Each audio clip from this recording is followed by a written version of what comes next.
So we learned about Tenneco, Tenneco Global, Tenneco India. We know the strengths of Tenneco, the strategies, the growth levers that we have for the next phase of our journey. Now, I'll take you through the financials for the last couple of years. So if you look at the revenue, value-added revenue, our revenue has grown by 6% CAGR over the last 2 years, from 23 to 25. Whereas the market had grown by 3 to 3.5%. So we have clearly outpaced the market.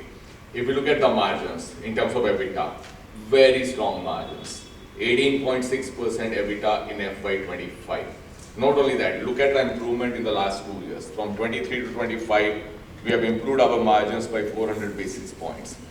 And this has come because of the operating model that we have in place, which is now part of our DNA, which has helped us in kind of optimizing the cost across the line items of the P&L, be it raw material cost, conversion cost, manpower productivity, fixed assets rationalization, SG&A across the P&L line items. And this is based on a very strong foundation. It's a very structured change.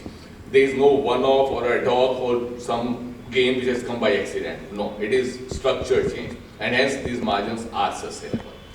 Coming to profit after tax is more or less in line with the EBITDA. Look at the return on capital employed, 57%.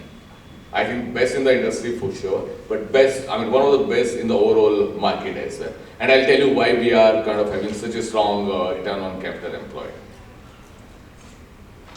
Capital expenditure. So when we invest into capital expenditure, we get very, very high efficiency. We have a very efficient way of investing in the capex. Look at the fixed assets turnover ratio, 1:8, 1:9. Meaning for every 1 rupee that I invest in fixed assets, I get 8 to 9 rupees of revenue on an annualized basis. This is a net block. And if you look at a gross block, for every 1 rupee that we invest, we get about 4x or 4 rupees of annualized revenue.